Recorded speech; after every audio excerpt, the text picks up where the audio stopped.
మనం చేసిన ప్రతి ప్రార్థన దేవుడు విని మనకు ఆన్సర్ ఇచ్చాడు అనుకో, మనం దేవుని నమ్మినట్టు.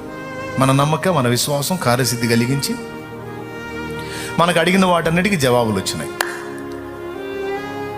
మనం అడిగిన వాటికి జవాబులు రాకపోగా దెబ్బ మీద దెబ్బ తగులుతున్నట్టు, ఏబు ఇంట్లో కలిగినట్టు వరుస శ్రమలు కలిగినాయి అనుకో, దాని అర్థం ఏంటో తెలుసా? నువ్వు దేవుణ్ణి నమ్మలేదని కాదు, నువ్వు నమ్మావు. అయినా శ్రమలు వస్తున్నాయి, అయినా ఇబ్బందులు వస్తున్నాయి, అయినా దెబ్బ మీద దెబ్బ తగులుతుంది. ఎందుకని? నేను దేవుణ్ణి నమ్మక ఎట్లా వస్తుందంటే, లేదు నమ్మావు. నువ్వు దేవుణ్ణి నమ్మటం సంగతి అటుంచి, ఇన్ని పరిశోధనలు నీకు వస్తున్నాయి అంటే నిన్ను దేవుడు నమ్మాడు.